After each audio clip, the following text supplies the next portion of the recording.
রাষ্ট্রীয় বৈধতা দেওয়া দরকার, না হলে তো পরবর্তী সময়ে এদের তো আতঙ্কের মধ্যে দিন কাটাতে হবে। কাজেই এইটার জন্য এই ঘোষণাপত্রটা খুব জরুরি ছিল, এবং এটা আমি মনে করি আরও অনেক আগেই করা যেত, আগেই করা উচিত ছিল। এটা সাধারণত যেমন আমাদের স্বাধীনতার ঘোষণাপত্র, এটা কিন্তু ঘোষণাপত্রের উপর ভিত্তি করেই কিন্তু যুদ্ধটা হয়েছে। তখন এটা তো আর ঘোষণাপত্র আমাদের আন্দোলনে আগে করা যেত না, কিন্তু আন্দোলনের পরপরই অগাস্টে ঘটছে, এবং আপনার ছাত্ররা তো তখন এনসিপি হয় নাই, এনসিপি হওয়ার আগেই তো তারা দাবি করছে যে ঘোষণাপত্র দাও, এবং শেষ পর্যন্ত তারা 31শে ডিসেম্বর শহীদ মিনার পর্যন্ত যে বলছে আমরাই ঘোষণা করবো যদি আর কেউ না করে। গভর্নমেন্ট ডেকে কি বললো যে তোমরা রাখো, আমি সবার সঙ্গে আলাপ করে 15 দিনের মধ্যে করতে সরকারি দিবে। হ্যাঁ, তারা কিন্তু 15 দিনের একটা টাইম লাইন দিয়েছিল, সেই 15 দিনের কাজ তারা 7 মাসে করছে, দেরি হয়েছে। এবং এই গভর্নমেন্ট সম্বন্ধে আমি একটা সবসময় কথা বলি, এটা একটা নন সিরিয়াস টাইপের গভর্নমেন্ট, যে কাজটা 15 দিনে করা যায়। কারণ 15 দিনে করা না গেলে ওনা 15 দিন টাইম দিলেন কেন, করা যায়। এটা আহামরি কোনো কাজ না, যা পড়লাম তো যে জিনিসটা লেখা হয়েছে এটা করতে 15 দিনের বেশি লাগে না। এবং পলিটিক্যাল পার্টিগুলিকে তারা ওই ঘোষণাপত্র পাঠাইছিল। আমি যতদূর জানি কোনো পলিটিক্যাল পার্টি এটাকে নিয়ে বসে থাকে নাই, ওইরা ওকে করে দিয়ে দিচ্ছে, কিছু 2-1টা হয়তো চেঞ্জ করছে, শব্দ চেঞ্জ করছে, দিয়ে দিচ্ছে। এটাকে নিয়ে 7 মাস ডিমে তা দেওয়ার মতো বসে থাকার কোনো প্রয়োজন ছিল না। কিন্তু তারপরে আমি বলবো দেরি হোক, কিন্তু কাজটা তো হয়েছে, এটা দরকার ছিল। তারপরে এটা কি প্রয়োগ হবে না হবে সেটা বেশি প্রয়োজন ছিল, নাকি সার্বিকভাবে নতুন বাংলাদেশের যে রূপরেখা বা নতুন কি কেমন দেশ চাই, কেমন রাষ্ট্র চাই, তারও একটি দিক নির্দেশনা? না, তার দিক নির্দেশনা এখানে খুব বেশি একটা তো নাই, এখানে মোটামুটি ওইটাই। ওই আপনার এই ঘোষণাপত্রটা হলো গত জুলাই আন্দোলনটা কেন প্রয়োজন ছিল আমাদের জাতির জন্য, মূলত এইটাই কিন্তু ওখানে আছে। তারপরে ওখানে কথা প্রসঙ্গে আনা কিছু আছে, কিন্তু মূল কথাটা কিন্তু ওইটাই, এবং এটা আরও আগে প্রয়োজন ছিল, তারপরে হয়েছে। এবং উনি যেভাবে করেছেন, মানে সমস্ত পলিটিক্যাল পার্টি লিডারদেরকে পাশে নিয়ে, আমি মনে করি এটাই গভর্নমেন্টের একটা অ্যাচিভমেন্ট। কারণ সব পার্টিকে কিন্তু ওনার পাশে উনি দাঁড় করাতে পারছেন। তার মানে কি, এটা একটা সার্বজনীন ঘোষণা হয়েছে আমি মনে করি, এবং এটা আমি মনে করি এটা খুব ভালো। তবে লোক সংখ্যা হয়তো আবহাওয়া জনিত কারণে হয়তো একটু কম হয়েছে, আর একটু হলে ভালো হইতো। যাদের মূলত দাবি ছিল তারা আবার বেড়াইতে গেছিল কক্সবাজারে, না গেলেই পারত, সেটি কেন তাদের থাকা উচিত ছিল আমি মনে করি। সেটি নিয়ে নানা গুঞ্জন, যে সেখানে কি গুঞ্জন টুঞ্জন যাই হোক, সেই আলোচনায় আমি যাবো না, কিন্তু আমার কথা হলো কি ফিজিক্যালি ওনারা এখানে থাকা উচিত ছিল।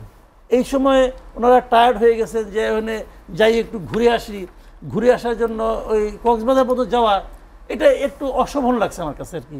যে এই আজকের দিনে ওই ঘোরাঘুরি 2 দিন আগে করতেন, আজকের দিনে মেইন 4 জন লোকই ওখানে চলে গেলেন ঘুরতে, 11টার সময় গেলেন, 3:30টার সময় চলে আসলেন, 5 স্টার হোটেলে থাকলেন। এইটা ভাই আমাদের জন্য, আমার কাছে এটা অশোভন লাগছে আর কি, দরকার ছিল না। কারণ আজকের দিনে এখানে যে ছেলেটা বলেছিল হাসনাত আব্দুল্লাহ, যে আজকেই করতে হবে, নাও আর নেভার কি যেন বলছিল উনি, 31 ডিসেম্বরের কথা। হ্যাঁ, তাকে তো আমি দেখতে চাইছিলাম, কারণ তার তো একটা ইমেজ আছে, একটা মানে একটা খুব মানে কি বলবো আপনাকে, মানে সিরিয়াস একটা ইমেজ কিন্তু তার আছে। তো এখন তাকে তো এই মাঠে তাকে আমি দেখতে পাইনি, এটা আমার জন্য মানে আমি এটা চাই নাই। তারপরেও সব কিছু বাদ দেন আপনি, সব কিছু মিলাইয়া আমি মনে করি এটা একটা ভালো কাজ।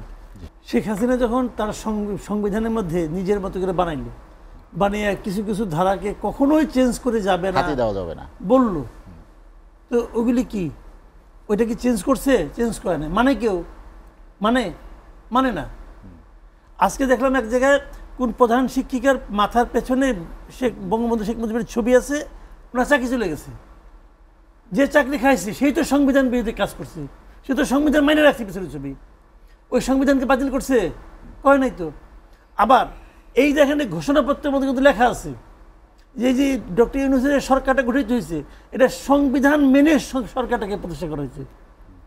এই সরকারটাকে গঠন করা হয়েছে সংবিধানটাকে মেনে, বলছি তো সংবিধান মেনে হইতে প্রতিষ্ঠা করা হয়ে থাকে, তো সংবিধান মানতেছে কেউ? বিষয়টা হলো জানেন, এটা হলো সবই হলো সময়ের প্রয়োজনে হয়েছে, করতেছে। সংবিধানের কথা লেখা আছে যে প্রধানমন্ত্রীর বোন তার মতোই প্রোটোকল পাবে, লেখা আছে। শেখ রেহানা পাইতো না, বাংলাদেশের আইজি নিয়োগ করতো শেখ রেহানা, এটা সবাই জানে। টাকা দিয়ে আসতো, সে আইজিটা ছিল তার, সে আইজি নিয়োগ করবে। তো এটা করতে গেল রে ভাই সবচেয়ে বড় কথা হলো কি, আপনার হাতে ক্ষমতা আছে, পাওয়ার আছে, বন্দুক আছে, তো আপনি দেশে কিসের সংবিধান কিসের মানলাম না, আপনি কি করবেন? তো এখন এরপরে কি আসবে না, সেই সংখ্যাটাই কিনা যে পরবর্তীতে যখন ক্ষমতা পরবর্তী না হোক, এর পরবর্তী, তার পরবর্তী আমরা কি জানি? মানে মাসুদ কামাল ভাইয়ের কথা হচ্ছে যে কোনো না কোনো সময় তো আলটিমেটলি দেখা গেছে যে এটা চেঞ্জ হয়েছে। আবার একটা সেম টাইম এই সংবিধান নিয়ে তো হাসিনা তো টিকে থাকতে পারেননি, পারছে। এই সংবিধান তো তাকে সব ধরনের প্রোটেকশন দেওয়ার ছিল। কি হয়েছে? হয়েছে কিছু? আর এইটা নিয়ে গিয়ে দেশের মানুষ খুব আনহ্যাপি। আনহ্যাপি হতো না, খুব আনহ্যাপি কেউ দায়ী করতে পারবেন এই সংবিধানে এটা নাই, তোমরা কেন করতেছ?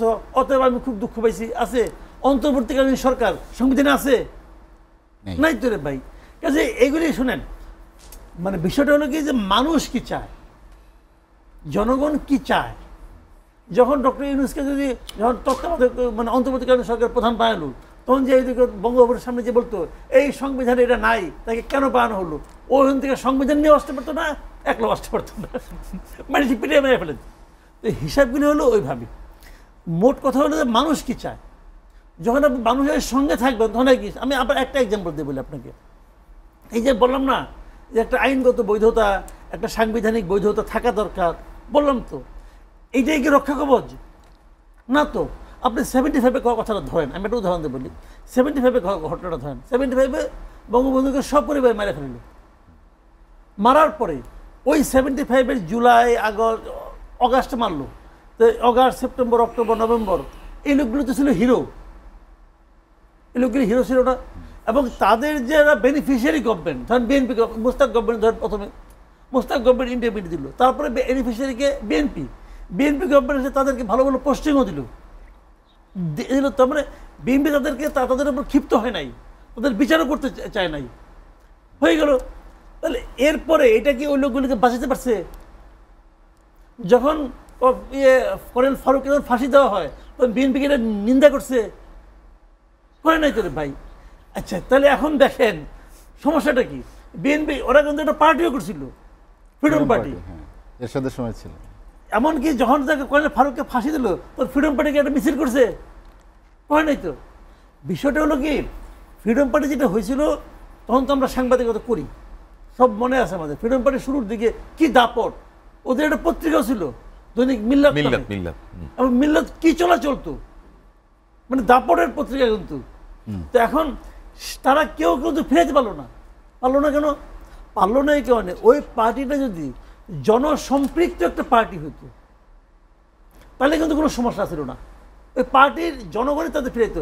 আপনি দেখেন গত 15 বছরে আওয়ামী লীগ বলে নাই যে বিএনপি একটা সন্ত্রাসী দল, বলে নাই। শেখ হাসিনা তো বলছে যে জিয়াউর রহমান পাকিস্তানের চর ছিল, বলছে তো, কত কিছু বলছে। পারলে দলটা পিঠে বেড়ে ফেলায়, সব ধরনের বিশেষণই দিয়েছে। বিএনপিকে শেষ করতে পারছে? পারে নাই। জামাতকে শেষ দিয়ে এটা অর্ডার করছে, কিন্তু জামাতকে নিষিদ্ধ করতে পারছে? পারে নাই। কেন পায় নাই বলেন? পায় না হলে এই কারণে এই পার্টিগুলো জনগণের মধ্যে ছিল, এই পার্টিগুলিকে জনগণ প্রোটেকশন দিছে। কাজে যখন প্রোটেকশনের দরকার হয় তখন ওই সংবিধানের আইন দেয় না, জনগণ দেয়। That is the point. যে জনগণের মধ্যে আপনি থাকেন তাহলে আপনার জন্য কিচ্ছু লাগবে না, জনগণই আপনাকে বাঁচাবো। তো এই জন্যই আমি বলি সবাইকে যে ভাই জনগণের কাছে যাওয়ার চেষ্টা করো, জনগণ থেকে দূরে থাকো না। জনগণ যেন তোমাকে মনে করে যে তুমি তার লোক, তাহলে সে তোমাকে রক্ষা করবে। আমরা জাতির উদ্দেশ্যে ভাষণ নিয়ে আলোচনা করতে চাই, যেটা নির্বাচনের যে কথা তিনি বলেছেন মাননীয় প্রধান উপদেষ্টা।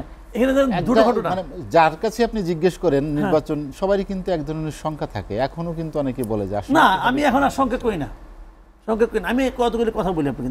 কতদিন দেখেন যে জুন মাসের 6 তারিখে মানে ঈদের আগের দিন ডক্টর ইউনূস বলছিল উনি এপ্রিলে ইলেকশন দিবেন।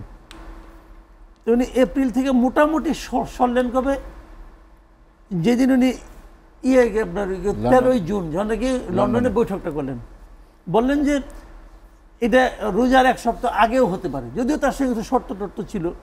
তা আমি এটা নিয়ে আমাদের দ্বিধা ছিল, সন্দেহ ছিল আমাদের, বোধহয় একটা 7-5 বুঝাই দিয়ে আসছে এরকম মনে হয়েছিল।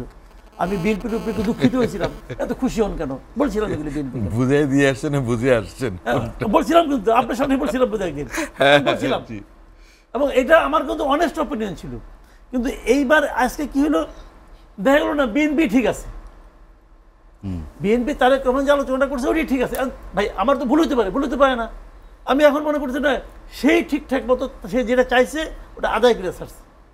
এইখানে আমি আরেকটা জিনিস দেখতেছি, সেই জিনিসটা হলো আপনার মনে আছে আর্মি চিফ একবার বলছিল একটা ইন্টারভিউয়ে 18 মাস, হিসাব করে দেখেন ঠিক 18 মাসই হয়, ঠিক 18 মাসে কিন্তু হচ্ছে।